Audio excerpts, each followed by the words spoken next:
Everyone's talking about supplements. It is a huge subject. I'm in the process of changing my mind. Are you saying you're doing a U-turn? What supplements should we be taking, if any, to help us get through the winter season? My favourite supplement. Let's talk about creatine. You absorb almost 99% of it. I just felt like I had more bang in me. There's really interesting research looking at it to help the risk or progression of. That is mic drop. Welcome to No Appointment Necessary. I'm Cherry Healey and I'm joined by a real-life GP. Hi, I'm Dr. Amir Khan. My surgery's in Bradford, but you can join me and Cherry here every week for open, honest health conversations. So this week we're tackling a biggie. Everyone's talking about supplements. Yeah. But it is a huge subject. It's huge. It's all, whenever I'm in the gym, about 5 gym bros will come up to me and list the supplements they're taking. They go, which ones work and which ones don't. It's such a huge subject. I almost don't know where to begin. So I'm going to ask you, how on earth do we dive into this massive subject? So I'm going to start by saying I am changing my mind. I'm in the process of changing my mind on a very hard line I used to take on supplements. So up until very recently, I was very much, with the exception of vitamin D and creatine and possibly omega-3 fatty acids, I was get your nutrition from food. That is where you should be getting it from. Plants, lean meats, that kind of thing. And even though I still strongly believe that, I have been looking at the evidence around how nutrient dense our food is. And there's quite strong evidence that a lot of our fruit and vegetables, though still full of vitamins and minerals and fibre, have less of them in than they used to 50 years ago. Are you saying you're doing a U-turn? Or a gentle 180? A gentle. I think that the mark of a good scientist is to be able to change their mind in light of new evidence. And I think I might be slightly turning now. That's really interesting. So before you would have said, look, supplements, like mainly evidence is poor. What evidence have you got to give you the idea that actually our food isn't giving us everything we need? Well, I've been looking at the science behind it and how nutrient dense particularly our plant food is now. And there's a number of reasons our asparagus doesn't have as much vitamin A in as it used to. Why are you picking on asparagus? Well, so it's mean. Just because it makes your wee stink. Leave it alone. Yeah, okay. Broccoli, not as you. much calcium as it used to. Okay. So there's lots of different things.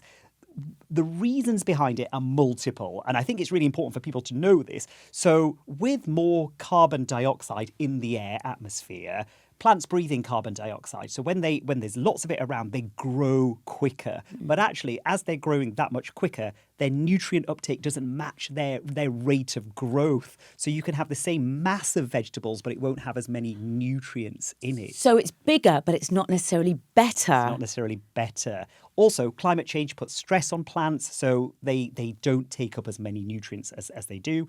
Selective breeding in the farming and agricultural industry have prioritised things like the way plants look and taste over how many nutrients there are in them.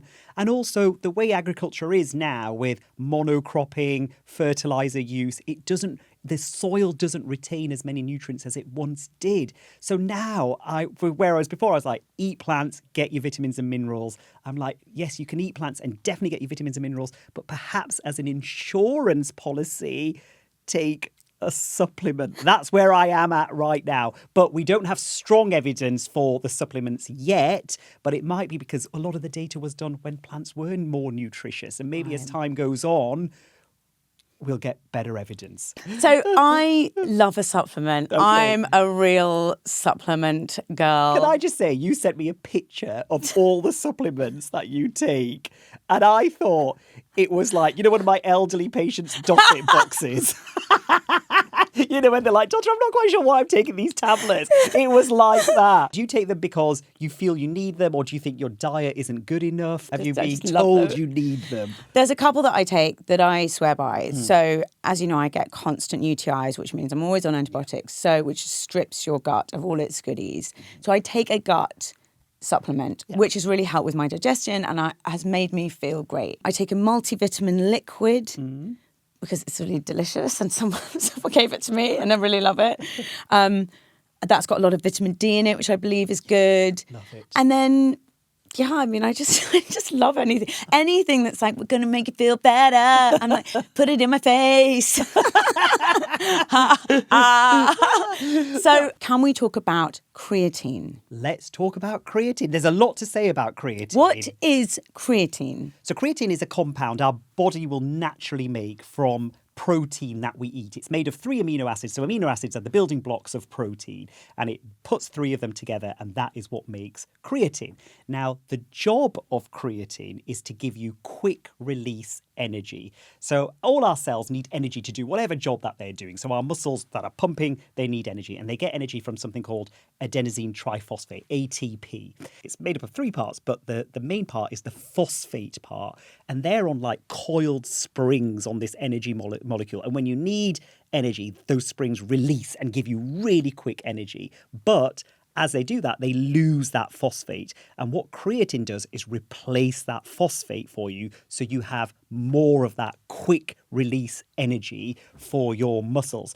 So it gives you energy for just a few seconds longer, probably about 10 or 15 seconds longer than you would have done perhaps if you weren't using creatine. So when you're doing those reps at the gym, you might be able to pump out another 2 or 3 reps in that time because of the creatine that you've been taking. I did feel that's what it did. I had to do these awful, horrendous things called wall balls, which should be punishment for shoplifting, really, where you hold a huge, heavy ball and you have to throw it up to a point on the ceiling. And it's so hard. You have to do like 100 of them. Yes. And I was really struggling to get more than 20 or 30. And I started taking creatine. And about a week or 2 later, I was doing 40, 50. Is that all in my head? Was it just because I was exercising a lot? I just felt like I had more bang in me. No, it's not all in your head. There's real strong evidence that creatine helps with energy and helps with athleticism, really. It's not just for bodybuilders. It's not just for people who exercise. It's for everyone, really. And I would say now people over the age of 30 should seriously think about regularly taking creatine, because our muscle mass starts to decrease after that age. Sarcopenia, it's called. And it can help with those energy bursts. The jury's out on the muscle building. It definitely allows you to build more muscles. Whether it directly causes that itself, we're still looking into it. It's a heavily researched compound. You know, we know so much about it. What do you take? The one that's got a really long word underneath it beginning with M. Monohydrate. That's the one. Is it a powder creatine Yes, you take? it is. So the monohydrate just means it dissolves better Oh, fine. in liquid, and it doesn't like collect at the bottom like There's a few other really long words underneath it. Can you tell I don't take much notice? I just go, oh, there we go, I'll have that. There's lots of different... Creatine itself, you know, people will sell it as, well, this is more absorbable, this is more bioavailable, which means you'll take more in. But actually, generally, creatine, when you take it, you absorb almost 99% of it. It's really well available as you take it. If it's so well researched, which obviously takes a huge amount of time and resources, why is it only now the hot supplement on the block? Because our body does actually make quite a lot of it itself. You know, when we eat protein, we make creatine. You know, we store it in our muscles. So it is there. I think what the hot topic around creatine now is, yes, we know it works for people who are in sports, but the hot topic is, does it work for everyone else as well, and in what capacity? There's increasing evidence that it helps in our brain as well. So that is really exciting, and this is emerging new evidence. So our brain, how much energy does our brain take up? Not loads. I mean, loads. I mean, Depends who you are. tons. No. Mine's always on the go. Gosh, I never zone out and think about nothing. Our brains make up 2% of our body weight, but it takes 20% of our daily calorific intake. So if we're having 2,000 calories a day, yeah, that's 500 calories that go to our brain. So our brains need lots of energy, and that ATP energy I talked about before is part of the way the brain uses energy. So creatine might, and it's the emphasis on the might, help with memory and brain focus. But actually the really interesting part is the evidence is pretty strong for people with tired brains. So if you haven't been sleeping properly, if you're under stress, taking creatine could help you focus more.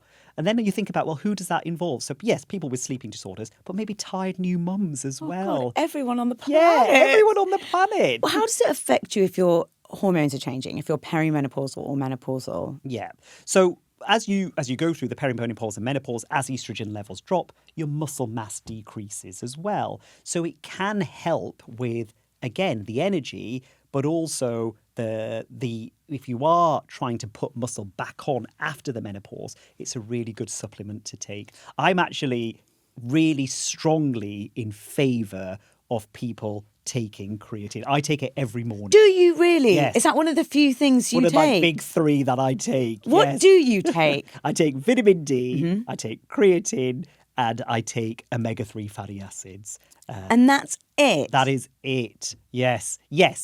But that's because the evidence, I think, for those 3 is the strongest. I don't want to just be wasting my time on the other stuff. What form do you take your creatine? Powder. I put it into a smoothie in the morning, and that is my breakfast. Do you feel the difference? I feel like my brain is sharper going to work.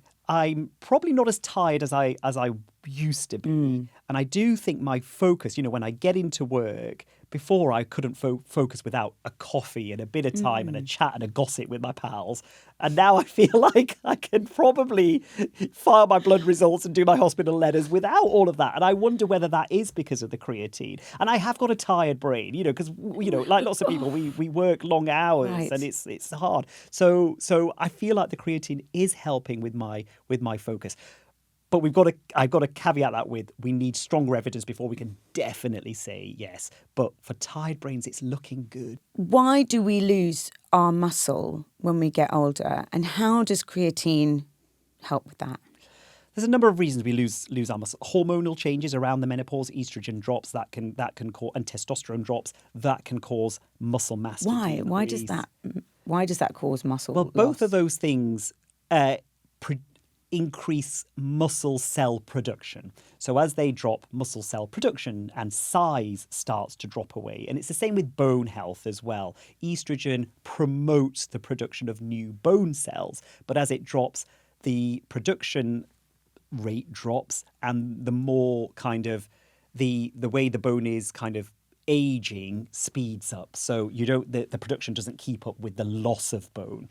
So you get weaker bones, weaker muscles. Creatine can give you the energy to go to the gym, lift more weights, and strengthen your bones, because as you're working out against resistance in particular, that stimulates more bone production. And as you work out your muscles against resistance, that will stimulate your muscles to get stronger. So creatine doesn't directly influence your bone or muscle mass, but what it can do is give you the tools to do that yourself. Is that why there's such an emphasis on women in their 40s and beyond eating enough protein? Yeah, really important. Is that because of the creatine effect?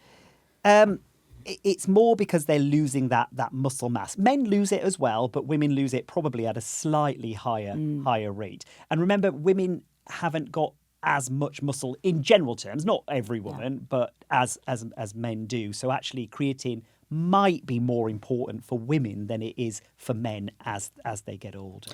Can you overdose on creatine? I have read that it's sometimes not good for your kidneys. Yeah, if you've got kidney problems, you've got to be really careful about it. If you've got a sensitive gut, it can give you kind of gastrointestinal gas, diarrhea, all that kind of stuff. I have heard that it can make some people farty. Why does creatine sometimes affect your kidney? Well, why should we be careful? With people with healthy kidneys or relatively healthy kidneys, you don't have to be careful. You will be fine. But you should still take a recommended dose, because the recommended dose is between 3 and 5 grams. Most people who are exercising regularly take around 5 grams. That's how much I take, yeah. Yeah, and you every day is probably right, but at least 4 times a week you should be taking it. But I would say take it every day. Kidneys help clear creatine. And so if your kidneys aren't working properly, you won't clear it as well. So you do, with any waste product of anything, you need good functioning kidneys to clear it. But generally, most people have healthy-ish enough kidneys to take it. But if you're worried about it, because you might be on medication that affects your kidneys, it's worth just running it past your GP. I'll tell you what's really interesting for me for creatine. It's actually, for elderly or frail people, it might be useful, particularly if they're recovering from illness. There's increasing evidence that it might speed up recovery from illness. And there's really interesting research looking at it to help or reduce the risk or progression of Alzheimer's dementia as Oh, well. that is mic drop. Yeah. That's huge. That if we get strong enough evidence, we haven't got strong enough to say yes now, but there's really promising results coming out that just make me go, wow, this could be really important. And that is why I really think as we get older, it's one of the supplements I would strongly recommend. I know that you eat walnuts on a regular Yes. to look after your brain health.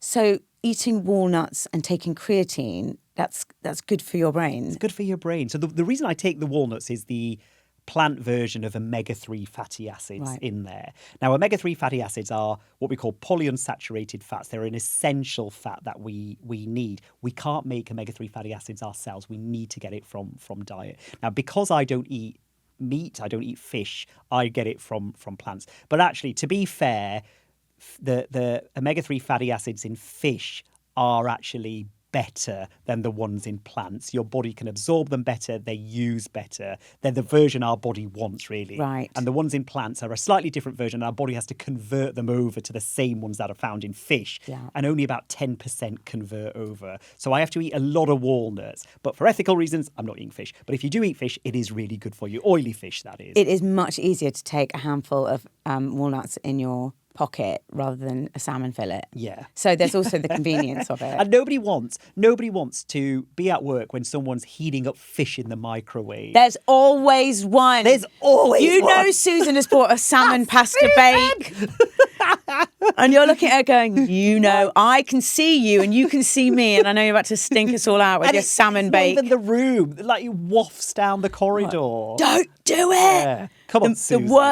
Tuna baguette, that's the end. That's the only fish allowed in the office. Yeah. Can you take too much creatine? Well, with creatine, there's a recommended amount to take, and that is between 3 and 5 grams. Most people take 5 grams a day, which I think is absolutely fine. As long as your kidneys are clearing it fine, that is good. Particularly if you're exercising, 5 grams is what you should be taking. About 4 times a week minimum, I'd say every day. Can you take creatine with other supplements, or do you have to be careful about what you mix it with? It's fine to take with other supplements. Remember, your body does make this itself as well. It's not something new you're introducing to your body. It's something you're topping it up, essentially. There are other vitamins and minerals which you can take too much of, and they can be potentially harmful. Vitamin A is something you can take too much of. Vitamin K can affect your clotting as well, so you've got to be really careful. What happens if you take too much vitamin A? Do you just explode? No, you get vitamin A poisoning. Again, diarrhea, vomiting, all of that kind of So thing. much less fun than exploding. Well, you kind of explode on either side, through your mouth, through your bottom. But you don't want to take too much vitamin A. What's better, powder or tablets or gummies? For creatine. Yeah, and kind of almost in general. So for creatine, I would say the powder is better because you can dissolve it in water, you can put it on top of food fairly easy, and it's very what we call bioavailable. Your body will absorb 99+% of it. The problem I have with tablets and gummies is often they're filled with other things as well. They may not be pure creatine, like the powder are more likely to be. So even though they may taste better, or you might find them easier to just to quickly take, they just have a look at what else is inside of them, because that might just be filler, and you don't want to be taking filler if you don't need to. I take powder in the morning. It's completely tasteless, and I take it in my morning glass of water, which is fab. But I also do have gummies in various bags in case I've forgotten to take it or if I'm travelling. So they're quite convenient, but I'm sure and they taste really lovely, but I love sweets, so it's perfect for me. And then you just have to ask the question, why do they taste so good? What have they added in it? Because they got yumminess in there. Is that good for you? Or they're like these little not? purple actual gummy bears, and I just love them. Delicious. Oh. When it comes to vitamins and minerals, tablet form is probably the easiest way. It's all about convenience, isn't it? You can't keep adding powder to lots of different things. And if you're on the go, a tablet could be the easiest thing. Right. For things like vitamin D, it really doesn't matter. Gummies, tablets, sprays, whatever. It's a really important thing to take. Right. So those are the 3 supplements that you swear by. Yeah. What about women who are perimenopausal, menopausal, kind of 40 plus? What should we be taking? Well, it depends on why you're taking them. If you're taking them to try and manage symptoms of the menopause, that would be slightly different because you might need some B vitamins. You might need something along the lines of protein as well if you're not getting enough protein from your diet. Remember, with perimenopausal, menopausal women would be losing some of their muscle mass. So it really depends on what it is. If you're taking it for aging and general getting older, yes, vitamin D. Should you be taking calcium, magnesium? It all depends on the food that you're eating as well. So when brands or companies say this is a menopausal concoction you should be having, there is very little evidence that you need those multivitamins and tablets. Actually, what you should just be having is a balanced, nutritious diet and perhaps, alongside your vitamin D, now that I'm doing my U-turn, taking a single multivitamin tablet. I don't think there is much more to the other stuff, if I'm being honest. We are going to be covering menopause in a lot more detail on another episode, but that's a good little teaser. Yes. Remember, for symptoms slightly different, for menopause or aging in general, different again. So we'll talk about it. We will talk about it. I remember my mum used to give me and my brothers a multivitamin every single day. Yeah. And now I don't think we talk about them quite as much. They're not really a sexy supplement. But you saying that potentially our fruit and veg and our food in general doesn't have as high a nutritional value, it's kind of a big deal. Yeah. So do we need to be taking multivitamins again? Do we need to be giving our children multivitamins? I think it's important to put it into perspective. Fruit and veg still has good levels of minerals and vitamins and fibre in them, just probably not as much as it used to have. So you should still be getting the vast majority of your nutrients from your food. And most of that should be plant-based with some meat additives if that's what you eat. Should you be taking a multivitamin? So definitely if you have a known deficiency or a health condition where you might not be absorbing as much nutrients from your food, yes. And that's generally on the advice of a doctor or a blood test result. Healthy individuals, should they be taking a multivitamin? And this is where my mind is still not quite made up. And I would say the evidence is still no, get it from food. But Dr. Amir says take one as a insurance policy because it won't do you any harm and it might do you good. And we may have more evidence in the years to come. Is it going to hurt you ever? As long as you're not on any medication, long-term medication, it might interact with. It's worth just checking that with your doctor. But if you're not on any regular medication, you're otherwise well, no, it's not going to do you any harm. You might just poo most of it out, but it might also help. Dr. Amir, the nights are drawing in. It's nearly cozy o'clock. What supplements should we be taking, if any, to help us get through the winter season? My favourite supplement, vitamin D. Oh. It's the one that we are 100% sure that everyone should be taking during the winter months, particularly if you live in the Northern Hemisphere. So vitamin D, it is used to help your body absorb calcium from food for your bones and your muscles. It helps with hormone production, your immune system, your mood as well. It has loads of beneficial effects. But in the UK, we don't get enough sunlight to hit our skin, which is how we make most of our vitamin D, through the months from October right through to the end of March. So the recommendation is every adult and child over 5 should be taking a vitamin D supplement, which should be 10 micrograms or 400 international units, depending on how they do it on the bottle, through those months. But there are some people who should be taking it all year round. Me, for example, because I have darker skin.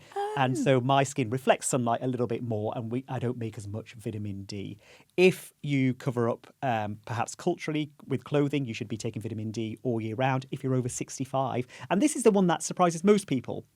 Children age 1 to 4 should be taking vitamin D all year round. Yes, that's the look I always get. Why?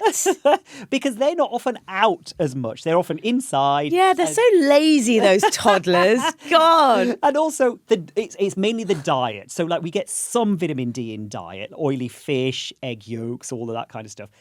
Children age 1 to 4 don't often have a palate for oily fish and that kind of thing. So it is the recommendation that children aged 1 to 4 should be taking vitamin D as well all year round. And pregnant and breastfeeding women need to be taking vitamin D as well. You know how you kind of go, I'm not taking anything because I'm pregnant. Right. You've got to be taking vitamin D as well. What does vitamin D deficiency look like? Well, it's usually a calcium deficiency because remember, it helps you absorb calcium. And we have this saying in medicine when you have low calcium, it's bones, stones, moans, and groans. I love that you've got a little rhyme for something really serious. Yes. So bones, because your bones are not strong anymore because you're losing calcium. Groans, we call them psychic groans because your mood you get disorder. You get body pain, all over body pain, low vitamin D, low calcium. You can get all over body pain. And stones as well because your calcium isn't in your bones, it's elsewhere. It can form stones. And so in your gallbladder, your kidneys. So bone, stones, groans and moans. I haven't said that for so long. So it's a kind of a big deal to make sure you're topped up. Yes. Now, the question I always get when it comes to vitamin D is what vitamin D should I be taking? Because there's several different types. And actually, magnesium and vitamin K have a role here as well. And when I go on TikTok, there's all these companies selling vitamin D bundles with vitamin D, magnesium, and vitamin K. Let me just spell this out. When it comes to vitamin D, you need vitamin D3. So it comes in vitamin D2 or D3. D3 is the vitamin D that you need. And the reason for that is it's called cholecalciferol. That's the vitamin D version your skin makes when sunlight hits it. And that is what keeps your vitamin D levels in your blood higher for longer. Vitamin D2 will break down quicker than vitamin D3. So it doesn't stay in your system for as long and it doesn't do all the useful things that D3 can. Now, you need to activate vitamin D so it can do its job with calcium. And the thing that activates vitamin D is magnesium. So magnesium is important. What magnesium does is activate vitamin D so it can do its job and help you absorb calcium from your diet. But do you need a magnesium supplement? Probably not if you are eating a healthy, balanced diet. And the thing about magnesium, you find it in nuts, seeds, whole grains. So as long as you're getting those kind of things in your diet, you've probably got enough magnesium. Vitamin K, I like to think of, or vitamin K2, let's say, very specifically, I like to think of as the traffic warden for calcium because it directs that calcium you absorb from your diet into your bones where it's needed to make your bones and muscles really strong rather than build up in your arteries where it can cause problems. But do you need vitamin K2 supplements? Is TikTok doing you a good job? Probably not. Is it just selling you... I don't want to say the word. But you can get it from your diet. Dark green leafy vegetables, again, are really important. And things like yogurts, cheeses, and I love a cheese. Oh, we can't start talking about cheese. We'll be here forever. Yeah. This will be an hour and a half long. Should we just do an episode on cheese? Oh yes, please. This is a gigantic, huge monster subject. Yeah. And I feel like we need to come back and do this again because have got so many other supplements to talk about. But these were the biggies that we wanted to talk about today. Yes, agree. And I just want to make sure our listeners and viewers spend their money wisely because there's a cost of living crisis. Things are expensive. Food is expensive. Multivitamins, yes, they can be cheap, but it's still an added cost, right? So we want to make sure we're telling you to get the ones that we know work. Absolutely. Well, it's my favourite time of the episode, not yours, because you don't know what's... Gives me like butterflies in my tummy. So excited. It's time for Chat GP.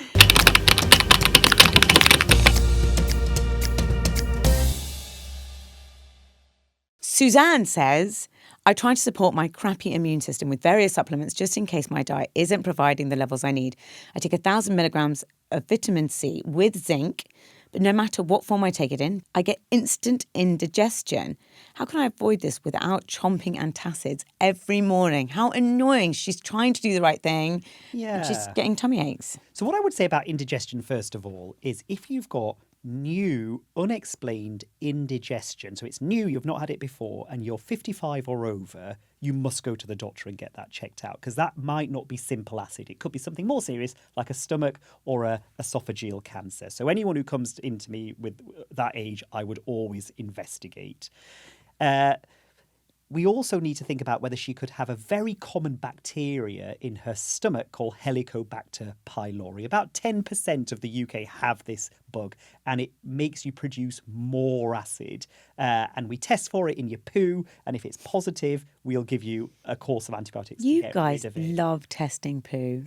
Do you just sit and wait for someone to come in and be like, I bet I can test her poo? I've had some poo given to me in Tupperware before. I had to scoop it out myself into the sample The only thing that should be in Tupperware is bolognese or cupcakes. Yeah. Not human feces. Honestly, the stuff I've had in Tupperware boxes given to me. I had urine given to me in a perfume bottle with the actual spray top on still. How'd you get it? I don't know how she did it. I was like, what is this Erda urine? What is this? Treats for all. Yeah. Happy Crimbo, Dr. Amir. This one's for you. That's extraordinary.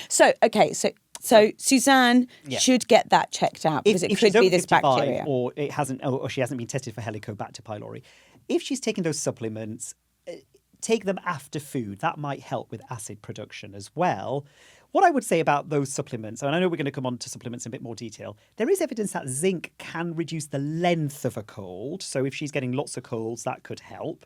Vitamin C, less evidence for. I know it's sold really hard as if you're feeling poorly and you've got a cold, take vitamin C. We don't have any great evidence for it. Does anything? Whoa. We need to just pause up for 1 second. Oh my God, I feel like I'm under attack. That is like, to me, that is the grandfather or grandmother of supplements. Like, we don't even need to talk about vitamin C because we know it's the best one and it's amazing.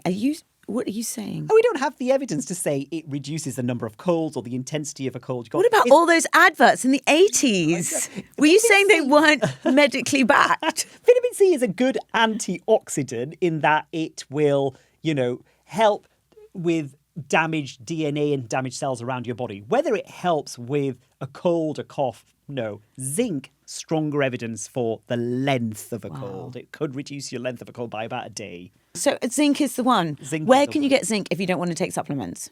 Where can you get it from? Nuts and seeds again. Right. Yeah, great. Do you have shares in a nut company? I should have. I've missed an opportunity here. I'm going to go past a shop. I'm going to go past a shop one day, and you're just going to be there with this big pack of nuts, like, buy my nuts.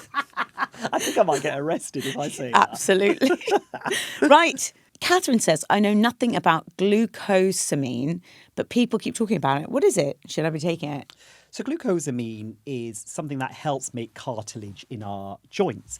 And it may, and again, I always think with supplements, I always say may, might, don't have the evidence for. Glucosamine, a few years ago, was recommended for healthy joints, for people with arthritis. And lots of people who take it swear it helps. And if it helps you, then by all means take it. We really don't have very strong evidence to say, yes, it definitely does it. But what we can say, it won't do you any harm. And if it helps you, take it. So to end the episode, I would love a Dr. Amir health hack. Okay, I love this health hack. I am going to recommend everybody find someone, preferably your partner, doesn't have to be, and do 10 seconds of French kissing. Because wasn't ready it's for that. actually good for you. I was not ready for that. Is that right? It is, because you swap bacteria. 80 million bacteria in 10 seconds go between you and your partner. And it is actually really good for your gut microbiome.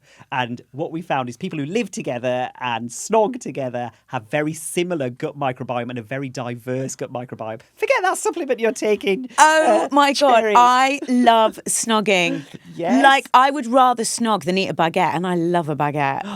I feel like there's too many metaphors. That is my favourite. Could have chosen any food in the world, chose a baguette. I love snogging. It's one of the great joys of being a human being. What if you don't have someone to snog? If you've got a dog? I know this sounds gross. No, this sounds gross, but this is evidence-based.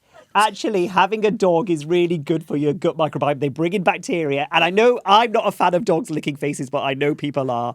you can transfer bacteria that way in a positive way. We are not Don't saying... kill me, cat people. We're not saying snog your dog. But if your dog snogs you... Okay, I was not ready for that health hack. Thank you so much. Wow. Pleasure. Sadly, that's all we've got time for at No Appointment Necessary, but we would love to hear from you. So do email us, get in touch. All the details are in the show notes. And please listen and subscribe and share. We're on Apple, we're on Spotify, and we're on YouTube. See you next week. And remember, no appointment necessary. And snog your dog. And snog your dog.